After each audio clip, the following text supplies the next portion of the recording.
Welcome to the summary of the first session of the second Adhyaya of Sri Bhagavad Gita. The second Adhyaya consists of 72 shlokas and is one of the most important Adhyaya as it gives the main message that Krishna wants to give through Arjuna to the mankind. It is the summary of the vision of the Gitaji. The second Adhyaya can be learned by heart. It can be very useful for us in our daily life. The main message of the second Adhyaya is the basic knowledge of our own self, Atmagnan. Who am I? The basic question. I understand myself as this body-mind complex, but what is my essence? According to Vedanta, ignorance, Ajnan of our true self, is the root cause of most of our problems, as the ignorance works like a veil which hides our true self.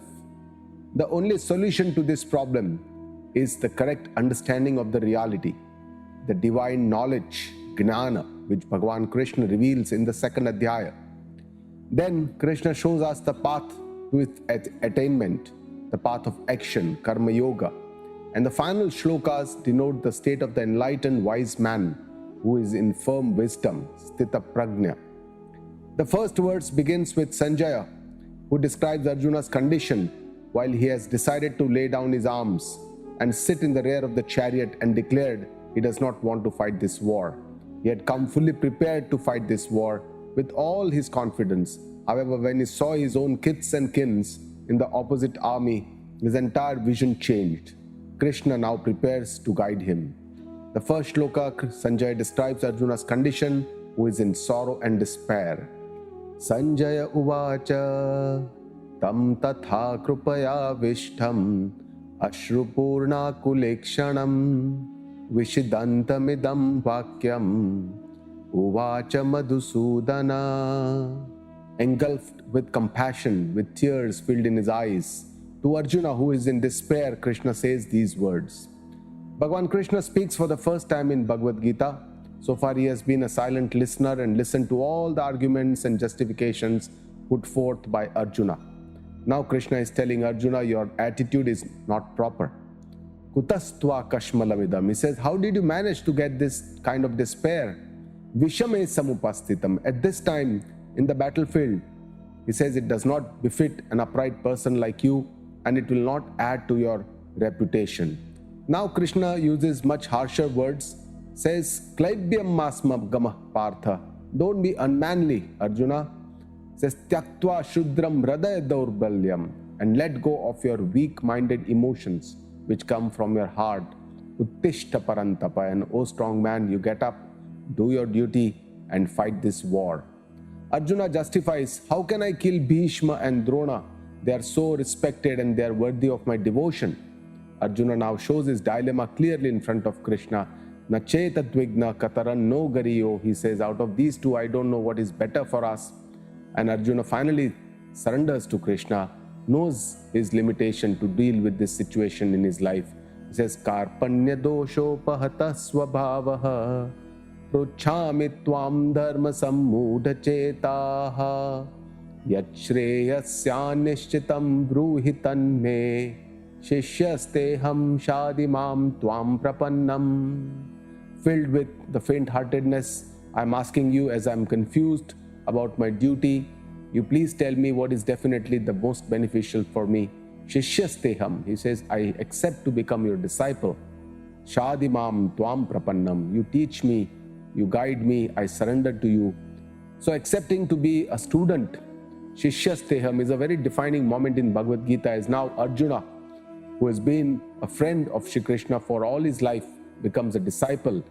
Now he is open to see a different perspective from his guru, Krishna, and to accept his teaching. The role of the guru in guiding the student to the right path, as the word guru means one who dispels darkness and shows the path to light. The desire or jignasa to know the other side or the other perspective is the first step for change, while surrender, samarpana, is important for understanding this knowledge that Bhagavan is going to give us. Arjuna declares, I will not fight this war, nayotsya, and then Arjuna becomes quiet. Krishna now prepares for his message, which he has been waiting for. prahasanniva iva, as if he is smiling. And this unheard of divine message now starts flowing from Shri Krishna himself. Shri Bhagavan uvacha ashocyananvashocastvam pragnavadanshcha bhashase gatasunagatasungscha nanushocanti panditaha. Krishna tells Arjuna, you are feeling sad for something that is not worth for, and you are speaking like a wise man. For those who have left us, those who have died, and for those who are still here with us, those who are alive, panditaha na anushochanti. He says, the wise man do not grieve for either the dead or the alive people. The question comes, why do the wise men not grieve on death? Krishna says, wise men do not grieve on death because they clearly know the changeless Atma behind this changing body. It says, Dehinosmin yatha dehe kaumaram yauvanam jara. The body undergoes many changes right from the time that we are born to childhood, then young adult, old age. And then he says, Tatha dehantara praptihi dhirastatra namuhyati. Says, and then the body changes to, our Jivatma changes to another body at the time of death. And the wise men are not deluded. They see this clearly, this reality. Arjuna thinks, you talk about the wise man, but what about my situation now? How am I going to take this decision right now? And Krishna tells us a very important lesson of life. He says, endure these ups and downs of life with sahanshilta.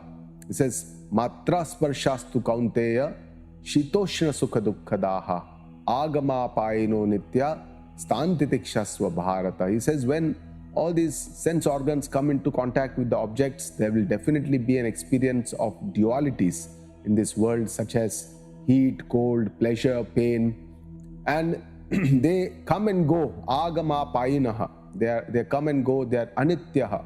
They are transient. They are, very temporary. So you endure them.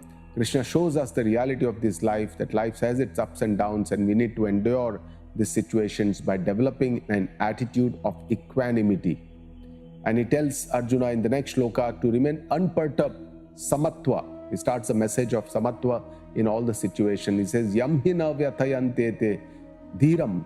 These great men are not affected by the dualities of life. Samadukha sukham. They remain equanimous in pleasure and pain.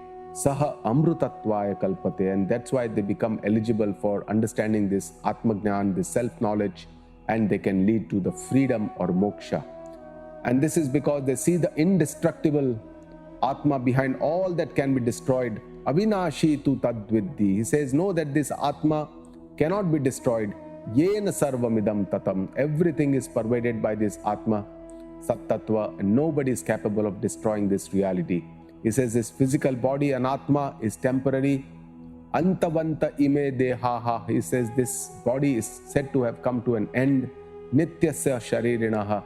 This one eternal Atma is where this body belongs to. Anashinaha. It cannot be destroyed.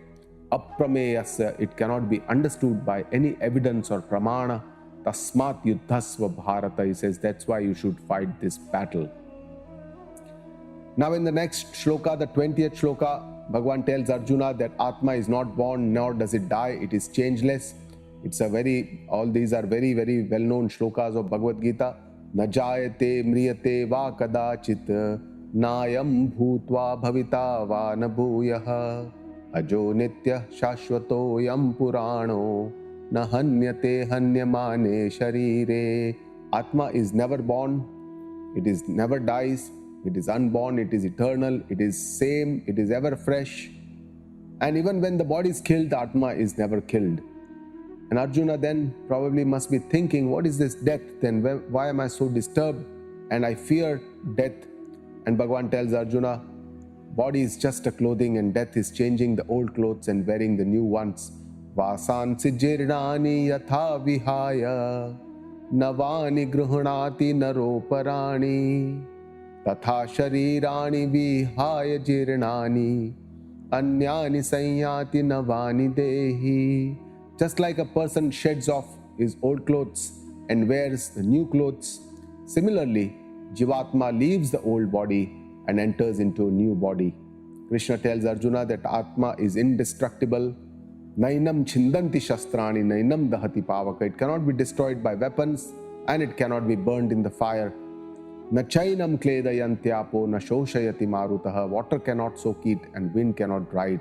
Atma is self-evident. It is a pure consciousness. This Atma cannot be destroyed or burnt. It is Nitya, it is Sarvagata, all-pervading. It is Sthanu, stable, Achalaha, immovable, and it is Sanatana, it is eternal, it does not undergo any change.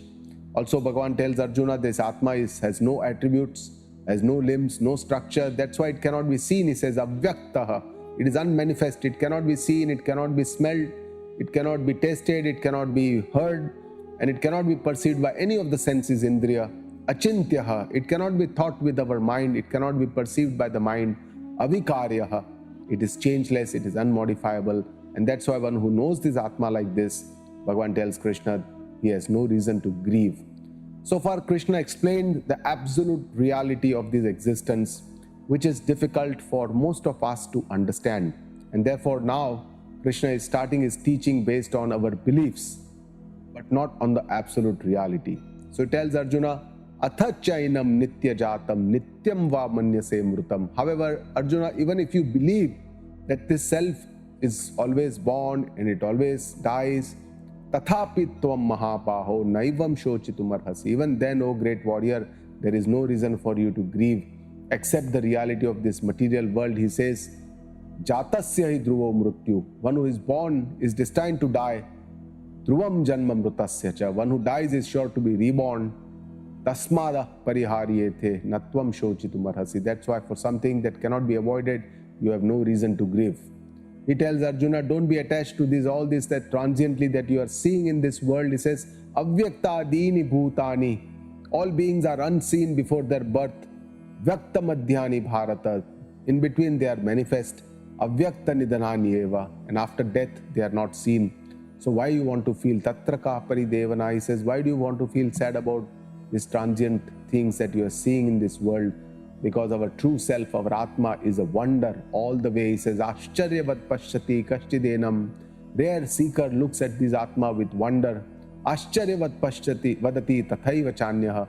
And someone else describes it with wonder. Ashcharyavat chaina manyah shrunoti. Someone else listens about this Atma with wonder.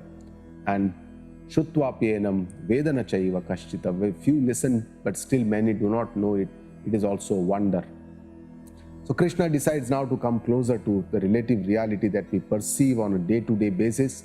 And now he is trying to make Arjuna understand that even from this standpoint of our daily experience, there is no reason for him to grieve, and that he should perform his duties with the utmost dedication and commitment. That is the dharma drashti. That message now starts. Swadharmam api chaveksha. He says, from the standpoint of your own duty, your dharma, vikampitum na arhasi. There is no reason for you to waver. Kshatriyasya anyat shreya na vidyate. For a warrior, there is no greater benefit or shreya kalyana than fighting a righteous battle, this dharma yuddha that you have given. And Krishna tells Arjuna that we should accept whatever comes to us by chance. Yadruchaya chopapannam. He says, whatever comes to you without effort, by chance, swargadwaram mapavrutam. What is going to open the gates of heaven for you? This kind of battle comes only to very lucky warriors. So you get up and fight this war. At the same time, Bhagavan Krishna is now giving a warning to Arjuna. Atachetvam dharmyam sangramam na karishyasi. Now, if you don't engage in this righteous battle, this dharma yuddha, what will happen? He says, Tata swadharmam kirtim cha hitva papam apapsasi. He says, then you shall lose your duty, your honor, and you shall gain sin. And for an honorable person, disgrace is even greater than death. And falling from your reputation is very deplorable. He tells Arjuna, great warriors will believe that you retreated from the battle due to fear. And those who know you as having great virtues, you shall also fall in their esteem also. And this disrespect will give you the highest pain, Arjuna. Your enemies will say many unpalatable words for you, criticize your valor, and what will be more painful for you than this? He says, whatever happens is good for you, Arjuna. Think win-win. Hatova prapsasi swargyam. Suppose you die on this battlefield, you should go to heaven. Chittva va bhokshase mahim. If you win, you shall enjoy this kingdom of the earth. Tasmad uttishta kaunteya. That's why, O Arjun, get up, fight this war. Yudhaya krito nishchaya. Make up your mind firmly that you have to do your duty and fight this war. And then Krishna tells Arjuna to be equipoised in all situations. He says, Sukha dukkhe same krutva. Have equanimity, Arjuna, in pleasure and pain. Labha labho jaya jayo samay krutva. In profit and loss, in success and failure. Tatah yuddhaya yujvasva. If you fight this battle with this attitude, na evam papam apapsyasi. You won't get any sin. And talking about samatva, Bhagavan Krishna is now sowing the seeds of karma yoga. In the 38th shloka, Krishna comes to the end of this knowledge part, the Sankhya, and he starts the part of the karma yoga. He says, Esha te bihita Sankhya. So far I talked to you about this knowledge of the own self, Atmagnana. Buddhir yoge tu imam shrunu. Now you listen to the path of karma yoga. Buddhya yuktaha yaya partha. If you do your actions with this attitude of karma yoga, karma bandham prahasyasi, you shall be liberated from the bondage of karma. Normally our actions or karma are the ones which bind us and keep us in bondage. The word karma has much wider understanding than just physical actions. It encompasses mental thoughts, which are verbal actions, vani, and physical actions, cheshta. So actions start at the level of mental level of our thoughts, which then translate into words or physical actions. Karma yoga is therefore not just change in our outer reactions or actions, but essentially a change in our inner attitudes, which translate into outer actions or words. Thus, having described the final goal for mankind, Krishna now starts the description of the first step in the spiritual journey, the sadhana, and that is karma yoga. He praises karma yoga and says nothing goes in vain. On this path of karma yoga, he says, abhikramanasha na asti. Whatever steps you take, there is no wastage of efforts. Pratyavaya na vidyate, he says, and also there are no opposite results. Swalpam api dharmasya, whatever little actions you do, trayate mahato bhayat, it leads to great relief of fear and the highest self. With this, we come to the end of the first session of the second Adhyaya. What is the message from the second Adhyaya? The first message is that all our despair, sorrow in our life, they come for our awakening. If we take the shelter of the right teacher, try to understand what is the right understanding, the knowledge of this existence, we shall be guided correctly towards the right understanding. And knowledge is the ultimate power to give us the freedom.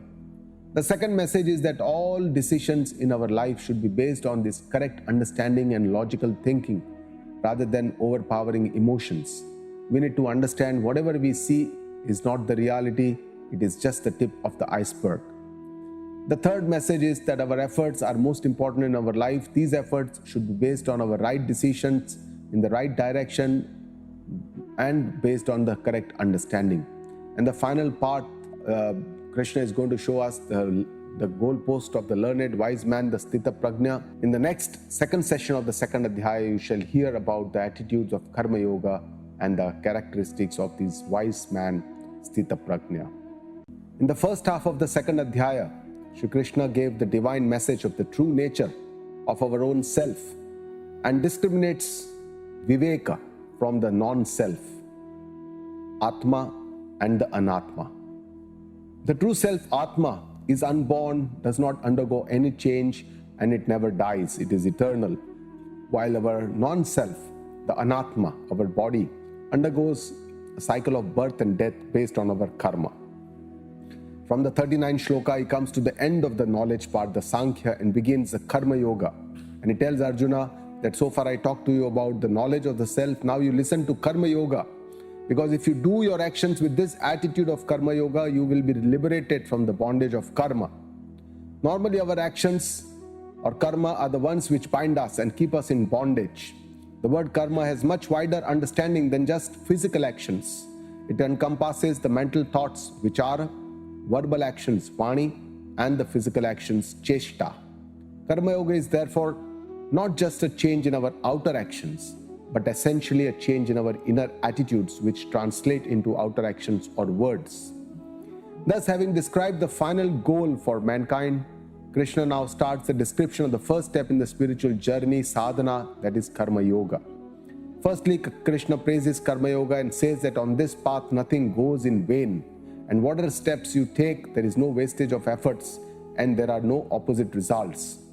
Whatever we reap, we sow.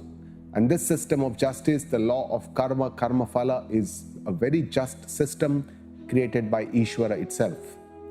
If knowledge is the final goal, then what kind of intellect is needed for this knowledge? Arjuna must be thinking. And Krishna tells him, do all your actions with the right understanding, using your intellect, buddhi. Vyavasayatmika buddhihi ekeha kuru nandana. He says, oh Arjuna, on this path of karma yoga, there is only one determined intellect. Bahushakha yanantascha buddhayo vyavasayinam. Those who do not have this one-point intellect, their notions are innumerable. They have many, many options to choose from. On the spiritual path, we need a focused intellect. Many of the spiritual disciplines are meant to train our mind to develop concentration. The determined intellect, Vyavasayatmika buddhi, also means an intellect with a firm resolve, a determined resolve to attain our goal. Krishna describes the life of the people who have wavering intellect, those who have avyavasayatmika buddhi.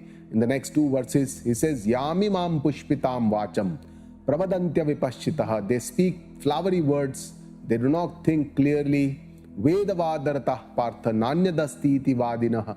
They debate the Vedas, O Arjuna, and they say that there is nothing more to life than just this enjoyment or bhoga. Kamatmana swargapara janma karma phala pradam. They are filled with many desires, even for the heaven. Janma kriya vishesha bahulam. They are involved in too many activities. Bhogeshwarya gatam prati, and pursue all the sense pleasures and power. And those people are all attached to this material world and they pursue the sense pleasures. They do not have real peace of mind, and thus they are not able to be truly happy in their life, and their happiness is also not a lasting happiness.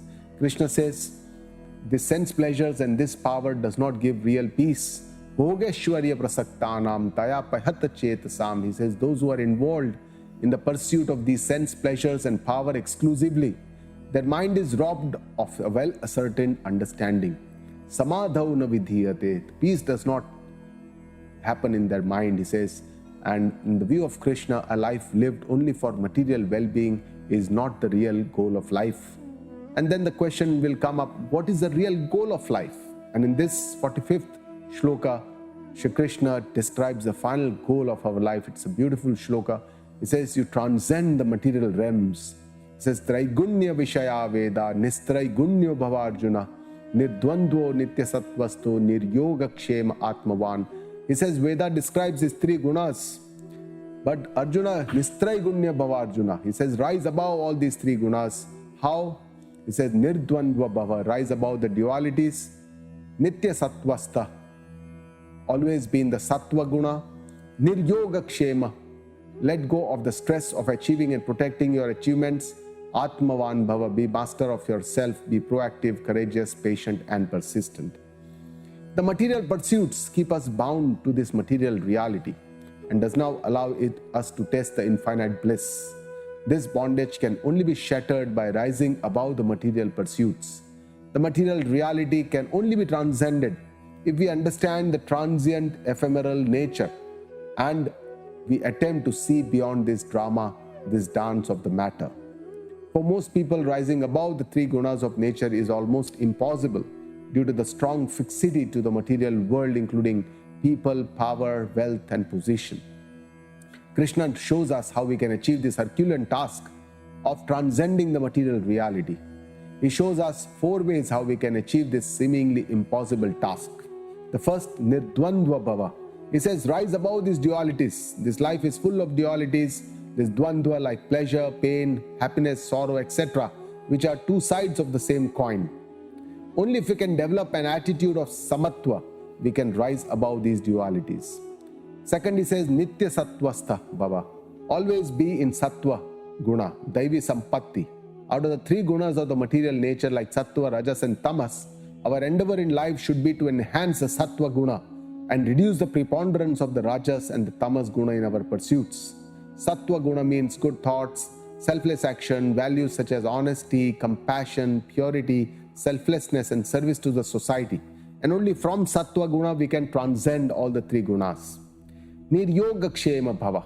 He says, let go of all the stress of achieving and protecting your achievements. All our life we yearn to gather knowledge, skills, and then want to use them to acquire wealth, comforts, power, and position. Once we have acquired enough, then we have the stress of protecting these possessions so that we don't lose them. Fourth is the Atmavan Bhava. He says we should become the master of our own self.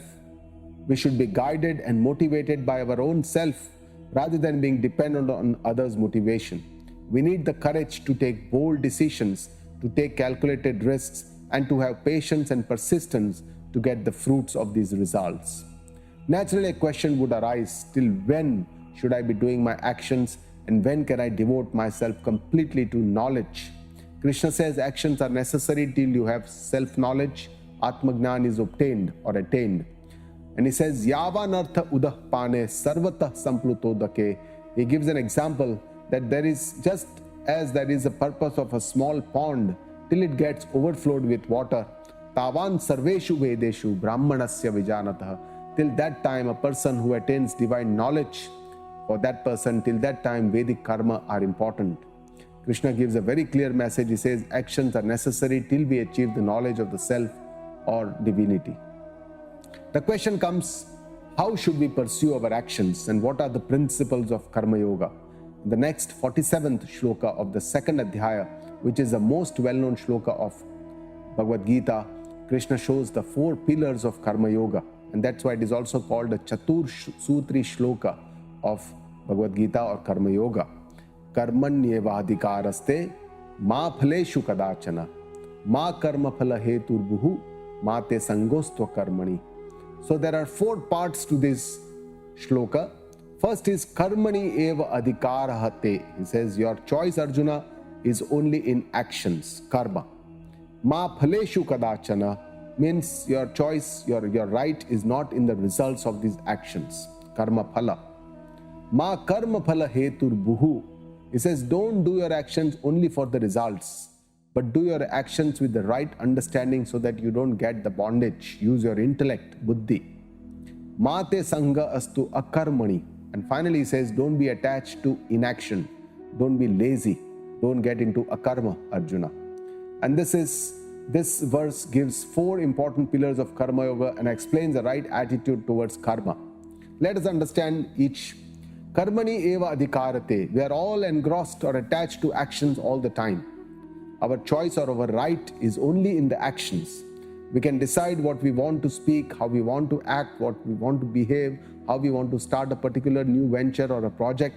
This free will or volition differentiates us from the other animal species. We should exercise this free will with utmost caution. Ma phaleshu kadachana. We do not have a choice in the results of the action, the fruits of the action, called karma phala. People misinterpret these words by saying that one should not have any desire for the outcome. In fact, no one can carry out any action without any expectation of a positive or a good outcome. It is very natural to desire for the outcome, but Krishna means that we cannot insist to have a particular result since many factors determine the final outcome. Ma karma phala heturbuhu. We should refrain from doing actions only for results. Most people function this way. Whenever they do something, they want quick results. Krishna tells us to be aware while performing actions and do our actions with the right understanding, buddhi, so that actions don't create bondage for us. Mate sangastu akarmani. This is also a very important attitude of Karma Yoga. We should not be attached to inaction or laziness. There is no place for negligence in our duties. We should also not run away from actions due to fear of failing or thinking that it is a botheration, as this is not going to solve any of our problems. Thus, when it comes to choosing the karma, we should give proper thought before, during, and after we have done our karma, while when it comes to the outcomes or the results, we should accept whatever comes to us. In a sense, do our best and leave the rest. In the next few shlokas, Bhagavan Krishna shows some other aspects of Karma Yoga, and in this shloka he says, Samatvam Yoga Uchyate. Equanimity is Karma Yoga. Arjuna, you be committed to Karma Yoga. Do not be attached to the results of action. Be equipoised in success and failure, and remain equanimous in. And this samatvam yoga uchyate. Samatvam, equanimity or balance, is karma yoga. Shri Krishna says that you have been given the right intellect for this discrimination only, and you should take the refuge or shelter of your intellect or buddhi. Durena yavaram karma, buddhi yoga dhananjaya. He says, O Arjuna, selfish actions are inferior to selfless actions, which are much, much better, which are done with the right understanding. And how can we do this? Buddhau sharanam anvichya. He says, take shelter of your intellect. Krapana phala hetavaha. Those who just work for the results are krapana, miser people or selfish people. Krishna says that we need to do all our actions by using our understanding, utilizing our intellect. Essentially, this means we should give a proper thought, vichara, before we start any action, take all decisions with the right understanding, viveka, and use our knowledge, gnana, to preside over all our life rather than emotions which can take us for a ride. And then in the next shloka, he says, discretion in actions is karma yoga, yoga karmasu kaushalam. He says, buddhi yukto jahatiha, ube sukruta dushkrute. Using intellect in our actions, if be equipoised in virtues and sins, punya and papa, tasmat yogaya yujjasva. Commit yourself to karma yoga, yoga karmasu kaushalam. Skill in action is karma yoga. Here Krishna intends to tell us that just the outer skill in action is not karma yoga, but it is the right internal attitude, so that our actions don't bind us but liberate us from the bondage. The first and the foremost inner attitude is to do our duty, dharma, karma, our various roles in life in the best possible way, avoiding any deficiencies in our duty. We should avoid any comparisons with others, as each one is entrusted with a unique duty of our own. Also, we should be avoiding vices and any wrong or sinful activities, also called adharma karma. This awareness in developing virtues and avoiding vices is the real awareness in actions. Krishna shows that what is the benefit of karma yoga. He says karma yoga creates purity of mind, antakarana shuddhi, and that helps us to lead to our final goal, the Atma Jnana. Karmajam buddhi yuktahi phalam tyaktva manishinaha. He says by actions with attitude of karma yoga, by letting go to the attachments to the fruits of actions, one who has conquered his mind by his own intellect, janma bandha vinirmuktaha, he is liberated from birth and death, and padam gacchantya namayam, and he attains the highest self, moksha, is free of all the afflictions or amaya. In the next two shlokas, Shri Krishna describes a brief journey in the path of actions from karma yoga to the gnana sadhana, or the divine knowledge, acquisition of these divine knowledge, so that we can reach to our final goal to attain freedom, moksha. In the first shloka, he talks about the eligibility for this gnana sadhana, which is also called sadhana chatushtaya sampatti, the fourfold means of eligibility: viveka, vairagya, shama, adi shat sampatti, and mumuksha. In this shloka he says, yada te moha kalilam. When your intellect, with your intellect, by your viveka, you will cross the mud of attachment. He says, tada gantasi nirvedam, then you shall attain dispassion, vairagya, for what you have heard and what you will hear. In the next words, Krishna describes the final threefold instrument in the path of knowledge, the final journey for gnana sadhana, which involves first shravana. Shravana means that the doubts are created after listening, and this listening is the listening from the Guru about the Vedanta. And when such doubts are cleared by manana, manana is the logic. By using the logic we remove these doubts, and the intellect then becomes steady. And when your intellect becomes steady, Bhagavan says in Atma, that is by meditation or assimilation called nididhyasana, then you will achieve wisdom. And this is what is the Sthita Prajna Yoga, Bhagavan tells Arjuna. Arjuna looks like he is very keen to know the detailed characteristics of such a wise person, and he asks Arjuna's 4 questions in the next shloka, and this is the beginning of the another last final part of this second adhyaya, which is called the Sthita Prajna Prakarana, or the part of Sthita Prajna, the wise man. And Arjuna wants to know regarding this enlightened wise person. Arjuna uvacha Sthita Prajnasya ka bhasha samadhistasya keshava sthita dihi kim prabhasheta kimasita vrajeta kim.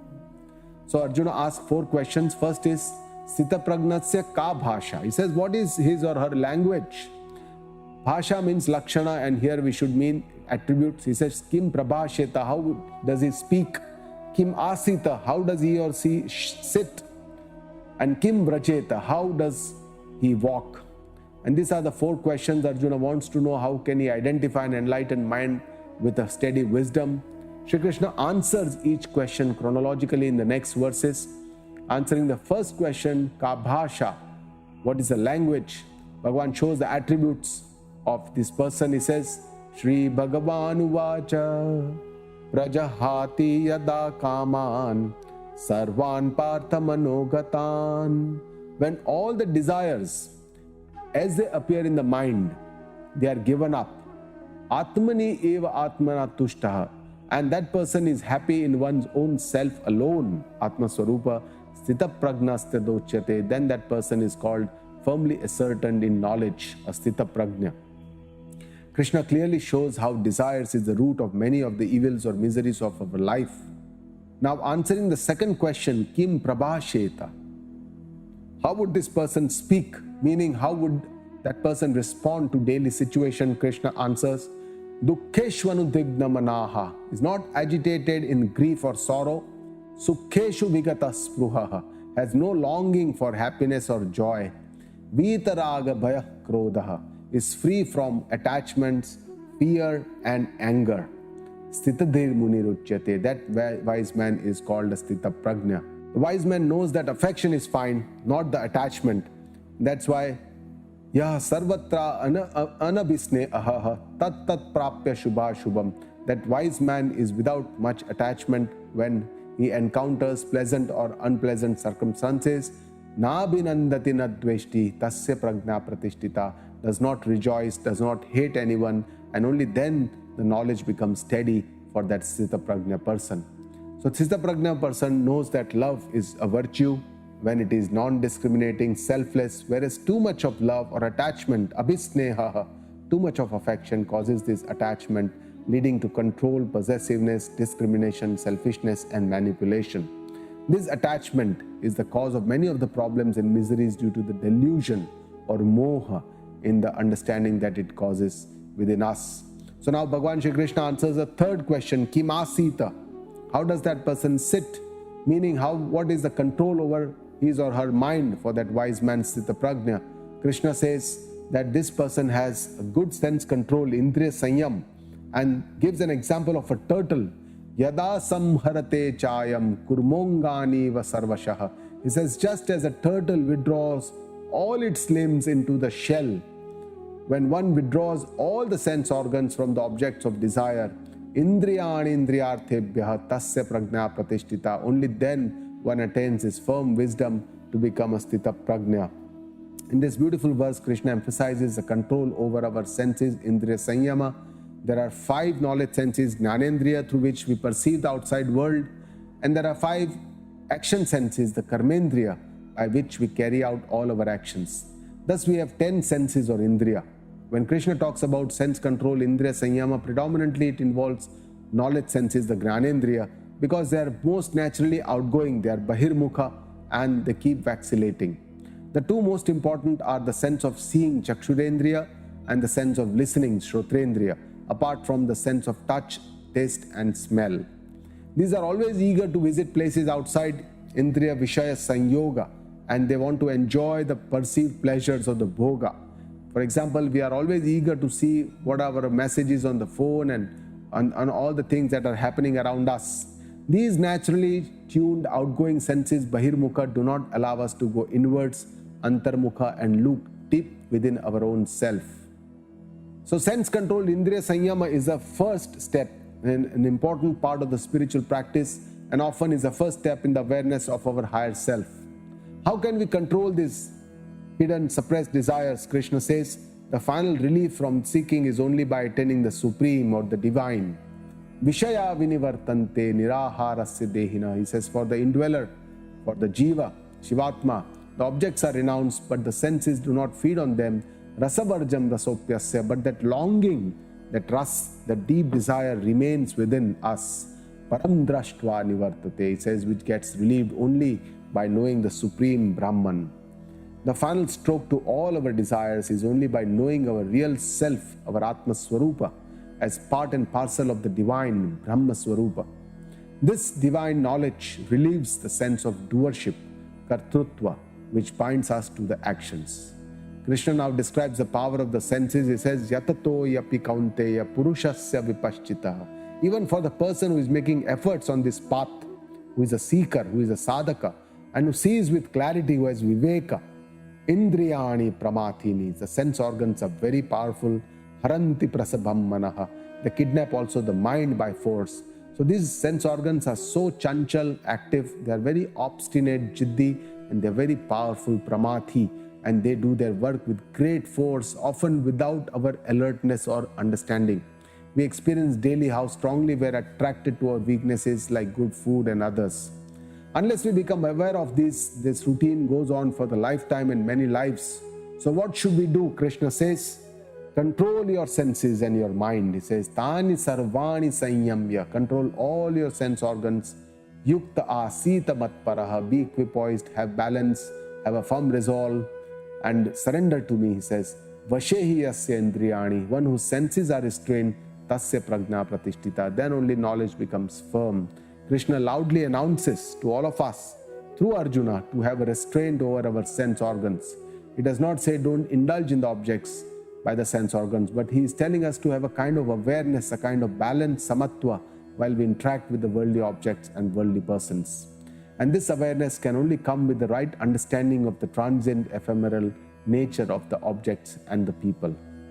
For such an unrestrained person, an ignorant person, there is no progress in life. And Krishna warns that his or her life can be ruined without self-restraint in life. How can it be ruined, and what are the steps of this deterioration, adogati? Krishna describes the steps very clearly in the next two very beautiful shlokas of Bhagavad Gita. And these are the 8 steps to ruin for the unrestrained or the asanyami. Dhyayataha vishayan punsaha. This is the first step. He says when a person keeps thinking of objects. Second, sangaste shupajayate. Then he gets attracted or attached to these objects. Sangat sanjayate kamaha. Then he gets intense desire to have these objects. Kamat krodho bijayate. And if the desires are not fulfilled, then these desires lead to anger. So far this process is reversible if we have awareness, but else there is further deterioration. Krodhat bhavati sammoha. Anger leads to delusion, wrong vision. Sammohat smriti vibramaha. Delusion leads to loss of memory of what we have known, what is the right thing to do. Smriti branchad buddhinasha. When the memory of the correct understanding is lost, the intellect is destroyed. We are not able to take the right decision. Buddhinashat pranashyati. And when the intellect is lost, the person gets destroyed, because this is our highest ornament of ourself. And then we cease to become a human. We get involved into violence and we behave like an animal. The last 4 steps are irreversible step and leads to destruction of the person. Finally, answering the 4th question, Kim vrachet, Krishna says, Raga dvesha vyuktaistu vishayan indriyaischaran. These wise people or sitaprajna are free from the strong likes, raga, and dislikes, dvesha, when they deal with objects. Atma vashyer vidher atma. And they have achieved control over their senses and their mind, prasadam adhigacchati, and that's why they achieve real peace of their mind. These strong likes and dislikes, the raga, dvesha, are the root causes of most of our day-to-day problems. Krishna shows this in many of the adhyayas of karma in Bhagavad Gita, that our attachments, raga, which is the happy feeling that we get when I'm close to that object, sukha vritti, leads to greed to have those objects again and again. On the other hand, repulsion or dvesha is the feeling of unhappiness or revulsion, dukkha vritti, when the object or the person is with me and when I try to get rid of that person. If it does not happen, it leads to anger, and increased anger may even lead to violence. What is the benefit of this sense control that Krishna is talking? Bhagavan says, Prasade sarva dukkhanam hani rasyopajayate.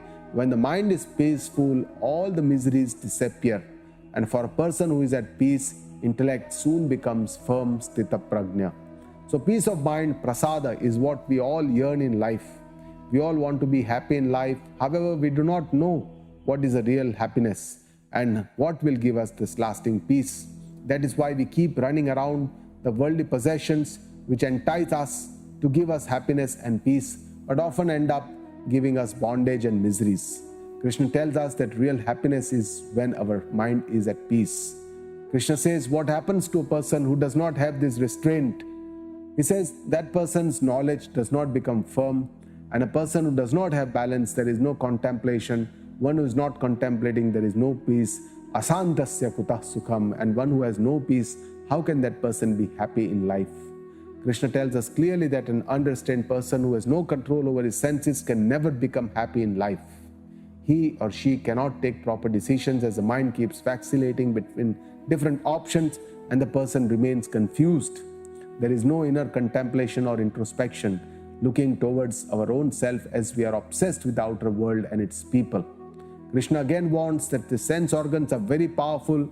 Indriyanam hi charatam yanmanunu vidhiyate. The senses keep roaming around, or grazing on these objects, and also the mind also follows these senses. Tadasya harati prajnam vayurnam mamimambasi, and that also kidnaps the intellect, just as the wind blows away the boat. And that's why Krishna calls on us to control all our sense organs through Arjuna. He says, Tasmadasya mahabaho nigruhitani sarvasha. That is why, O great Arjuna, control all your sense organs. Indriyan indriyarthebhya tasya prajna pratishtita. When all the sense organs are withdrawn from the sense objects, only then that person, knowledge becomes steady and becomes a sthita prajna person. And then in the next shloka, Bhagavan Shri Krishna shows the difference in the vision between the wise person and the others. In the next verse, he says, Ya nisha sarva bhutanam. In that which is night for all the beings, tasyam jagarti sanyami, that wise person is awake.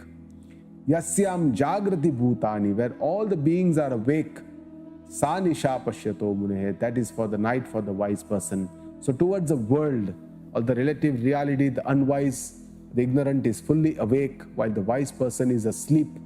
And whereas towards the truth, the absolute reality, the wise is fully awake and the unwise is asleep. And what is the inner state of that wise man? Krishna explains in the next verse by giving an example of the ocean.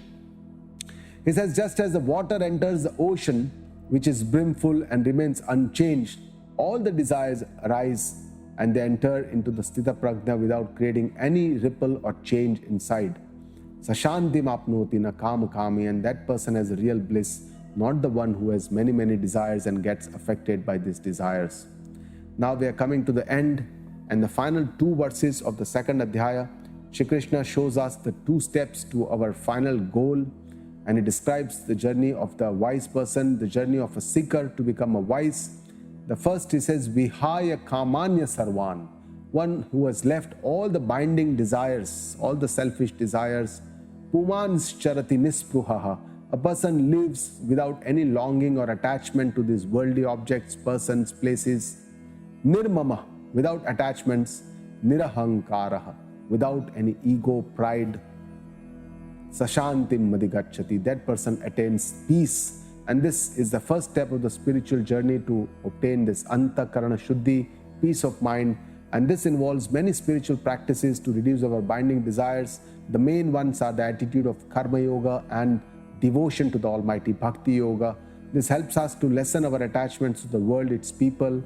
And these attachments arise only because of my identification with my perceived self, the body-mind complex.